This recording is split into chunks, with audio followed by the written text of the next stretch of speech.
Alright, welcome back. Today we're going to be discussing the finale of Kenobi. This was the 6th episode in this mini-series. There's been some talk about a second season. I doubt that it's going to happen, but, maybe there's some more story that they can tell, but I'm not too sure. Now, I'll be making like a full review of the series where I talk about like the story in and of itself as a whole. Today I'm mostly going to be talking about, how this wrapped up the story and how I think it affected the characters and things of that nature. And then, again, tomorrow will be, alright, so here's how I felt about this and that and how it all came together. So without further ado, let's get right into it. So we start off with a really touching Leia scene. Also, I do want to add, before we continue, I should have said this in the intro, but I keep getting claimed for using clips, so for the few clips I will use, they'll have the dancing anime girl over them, just so I can be 1000% safe, because it gets really annoying when I have to go back and fix like 30 seconds of a video and then another 30 seconds gets claimed. Don't want to have to deal with that. So Leia was mad at Obi-Wan for trying to go sacrifice himself again, which at this point, given how many times he's tried to do it, I was like, dude, nah, man, nah. Just come up with a different plan. So then Obi-Wan goes off to his own because Leia runs off. Haja goes to talk to Leia, and he tries to reach out to Qui-Gon, right? And Qui-Gon, of course, is not answering. And Roken comes in, and he calls out Obi-Wan, and he's like, hey, you're just doing this for you. You're not doing this to save us. You're doing this to go after Vader. And then they sort of make up, and they have this really nice scene coming together, which is pretty good because Roken was very standoffish towards Obi-Wan when they first started off, and now it seems like they're not exactly friends, but they're like close to it. Right? Like if they were to hang out more, which they won't obviously because Obi-Wan's going to be on Tatooine. But if they were to, they would probably develop a very good friendship. So after Obi-Wan says goodbye to Leia on the ship, which I thought was a very good moment, he leaves on the craft that they used to get on the ship in episode 4, the smaller spaceship. He flies off in that, and the Grand Inquisitor is like, Lord Vader, we can't focus on one ship if we're going to stop these insurgents. Like, there's a whole spy network going away that way. Why don't we just take them out and just ignore the one lone Jedi? And I think that this moment was probably one of the most important moments in the series, because it shows Vader's hyper focusing on Kenobi, like his ability to not see anything else around him, just tunnel vision on Kenobi. Like, Kenobi is the main goal here. Kenobi is someone that we have to take out, and this has been demonstrated before, like in that comic where he was supposed to protect the facility, but instead he hunted down a Jedi, and because he hunted down the Jedi, the facility got destroyed. But yeah, so Vader decides to let the spy network go, and he's like, we're going after Kenobi. He isn't just any lone Jedi, which I agree with. So Obi-Wan and Vader have their second fight, and I called it. It's just a lot more evenly matched this time. I mean, that was obvious. People were acting like episode 3 was going to be the last time they fought. That was so silly. Nobody would write any show like that ever, unless they just wanted to, be ridiculed. So then Reva gets to Owen's farm. They try to fight her off any way they can, but obviously it's not working for them because they're not force sensitive in any way, shape, or form. And so they honestly kind of suck. But they are putting up a decent fight. Like, they're throwing things at her. They're slowing her down. Now, she is, ran through. And I don't know if she'll make it, really. There's an ending where we'll get into that. But right now, it's kind of weird, right? So when we flash back to Obi-Wan and Vader, they're fighting in this area that looks weirdly similar to the General Grievous, like, third stage of the Revenge of the Sith game, which isn't a really important point. It was just something I wanted to throw in. So with these intercuts between Reva and Owen and Beru and Obi-Wan versus Vader, Eventually, Reva overpowers them because even though she's ran through, she still has the Force and a lightsaber, and Owen and Beru have blaster rifles and metal poles, so they're not beating her. Obi-Wan gets buried in a pit, right? And we've seen a lot of memes online. I'm sure if you've been looking at any of the memes about Kenobi, about how Qui-Gon's supposed to show up at the most dramatic moment possible, and I sort of agreed with them. I was like, oh, so this is the time Qui-Gon's going to show up, and we're going to see Qui-Gon here help Obi-Wan, get over himself, because even though he's like gotten stronger, he's gotten more powerful, he's getting closer and closer to that peak that he was at Revenge of the Sith. He still isn't there yet, and even Vader calls him out before he buries him. And no, Obi-Wan just thinks about Luke and Leia, and he powers through it because he knows that he has to go save them. So then Obi-Wan goes after Vader, and a lot of people were saying like, oh, Obi-Wan's just not powerful because now he's just a straight white male, and all Disney wants to do is just knock down straight white males. Well, I mean, he's pretty powerful in this scene. Like, he picks up like 12 dozen rocks, and he like throws them at Vader, and Vader's like trying to deflect them, and he's getting beat up and stuff. And eventually, Obi-Wan cuts off part of Vader's mask, which is something that, funnily enough, Ahsoka cut off the right side of his mask. If we're standing like not facing him, we're standing on like where he would be counting the right side of his mask, and Obi-Wan cut off the left side of his mask. I think it's really interesting thematically, because Obi-Wan can sort of take the mask away from Vader, take away this evil from Vader. Ahsoka can sort of take it away, but it was only Luke that could get that mask off. It's sort of rudimentary the way I'm saying it, but I'm sure you get what I mean. Like, only Luke had the tools to like get that mask away from him and get that darkness out of Vader. I really like how they did the James Earl Jones, Hayden Christensen voice mix up, but then at points it would like cut to where it was like just James Earl Jones, and then it would be Hayden Christensen, and it was kind of weird. But then Vader, he's completely evil at this point, nowhere near turning back to the light. This is like 10 years before he's even considering it. So he's like, Anakin Skywalker is dead. I'm not Anakin, because Obi-Wan has called him Anakin.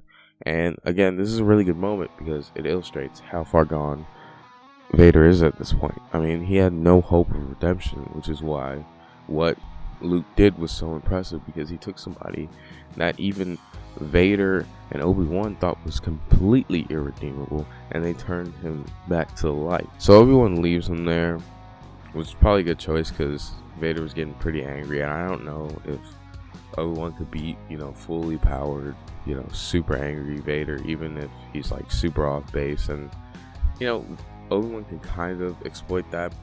Obi-Wan in the fight was kind of doing a little bit too much attacking for me. I personally prefer when Obi-Wan sticks to Sarisu, because that is his established form. Literally every media he's in, he's Sarisu. He stands still. He doesn't move any more than he has to. He just keeps his blade close to him, and he strikes out. So Reva chases down Luke, and Luke falls down a cliff and gets knocked out. And Reva's standing over him with a lightsaber, and she can't kill him because she sees herself in Luke. Right? So you can kind of see that like the PTSD is what a lot of people were saying.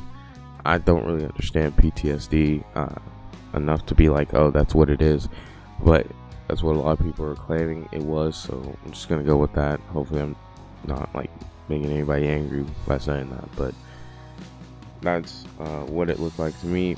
Anyway, Obi-Wan gets back like super fast. Mapuzo is probably an outer rim planet, so maybe there's some like sort of connection there, but as far as I can tell, he got there way too fast, which is sort of a problem in all of Disney Star Wars. They sort of treat like hyperspace like it's just like this super fast shortcut, when no, like it took a week from Tatooine to Alderaan, right? Like, these are long trips, and obviously they're not gonna show like, oh, this was a whole week. They're like, it just wouldn't make any sense for the pacing of the movie. Plus it was edited really well, and there were other things that had to go on. But like, still, there's a lot of time that's spent between these things. Like, I think there was like 5 months between when the Falcon left Hoth and when they got to Bespin, because of like simply just how long they had to go through space without their hyperdrive. So still, there's a lot of time just didn't get like communicated properly, and this is done a lot better in books because, you know, they were working more closely with movie creators at the time. But it's sort of small potatoes, but it is something that stands out to me nonetheless, so I did want to say something about it. Reva and Obi-Wan have a conversation where Obi-Wan is able to turn Reva back to the light, which was pretty interesting. They kind of set it up, and people are going to be like, how could you have redeemed her after all the horrible things she's done? I can understand not liking her. I mean, she's still a bad person in my book. She's got a long way to go, but like, still, like, Vader did like a lot of horrible things, and I'm still a lot more willing to accept his redemption, mainly because I saw it throughout a trilogy instead of a 6-part miniseries. But still, I don't know how people said that this was a bait and switch for Reva, but I'll get into that in the full series review. Palpatine and Obi-Wan have a scene, which is the second time I want to say that we see Ian McDiarmid, if I'm not being mistaken. And Palpatine says that maybe Vader was weakened about his feeling because of his feelings for Obi-Wan. And Vader's like, no, I only serve you. And again, this is a good moment because it's once again cements Vader's place on the dark side. Like, this is not a guy who's gonna, you know, teeter off the edge. This isn't like Return of the Jedi. Like, I wish I wasn't a Sith, but I can't, son. Like, this is who I am now. I'm sorry, Luke. That's not what Vader's thinking right now. He's thinking, oh, I hate myself so much, but I'm a Sith and I serve Palpatine. So we get a nice scene of Leia back on Alderaan. She puts on her holster, and her adoptive mother, who I should know her name, but other than the series, she's really not important at all. I mean, she doesn't even get brought up in Legends too often, but she actually likes the holster that she's using. And they go to meet a guest. And I was like, oh, that's kind of weird because, you know, Alderaan's like known for demilitarizing, and that's why it's like, oh, Leia's like, oh no, we have no weapons, like, what are you doing? So it was weird for like the leader of Alderaan, this pacifist planet, to be like, oh, I'm cool with my daughter carrying around a holster. I mean, it's on brand for Leia, but, you know, still, she learned to shoot somewhere, so I guess you could say that. So Obi-Wan is the guest they're meeting, which makes a little bit more sense as to why Leia was allowed to wear the holster. Obi-Wan talks about Leia's mother and father with her, and tells like all the good traits that Padme had and all the good traits that Anakin had that got passed down to Leia. It's a very good scene. Obi-Wan's like, oh, I wish I could tell you more, but I can't, which obviously makes sense. I'm not gonna say anything about that. And Obi-Wan leaves Alderaan and goes back to Tatooine. Obi-Wan and Owen sort of make up. They talk about like, hey, Obi-Wan's like, alright, so you're right. Luke needs to grow up. He's just a boy. The future will take care of itself. It's all alright. Right? And so Owen watches Obi-Wan walk away for a little bit, and he's like, hey, do you want to meet him? And so Obi-Wan goes to meet Luke. He says a really good line.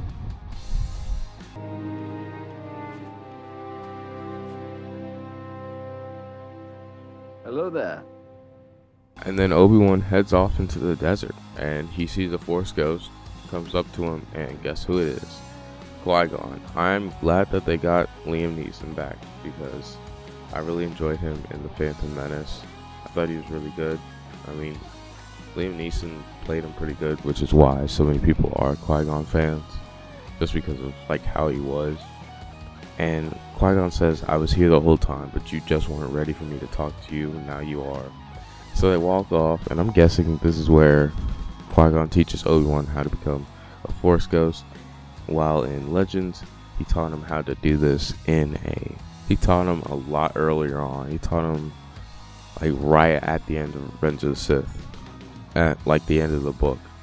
Yoda was like, Qui-Gon is going to teach us stuff, and that's how the book ends off. So, as for how this episode was as a finale, I really enjoyed it. I thought it was very good. I ended off things really well, at least in my eyes. I think that it wrapped up everything just as good as it needed to. Wrapped up Reva's storyline pretty good. It was weird. They should have set it up a little bit more earlier on. Had her do a little bit less terrible stuff. Show her teetering a little bit more. But other than that, we're good. Obi-Wan beating Vader was something that, was pretty predictable. I wanted it. It made sense in the story. So I'm glad with that. I like Leia, what happened with her. I like how Obi-Wan just became a better Jedi and learned to trust himself again, which will be important for when he teaches Luke later on. And all in all, as you can tell, I pretty much enjoyed pretty much every part of the episode. So I'm going to leave you off here. Once again, full series review will be out tomorrow. Hopefully, I'll be away on a trip, but it will be out tomorrow. Thank you all for watching. That was a weird intro. Goodbye. Outro.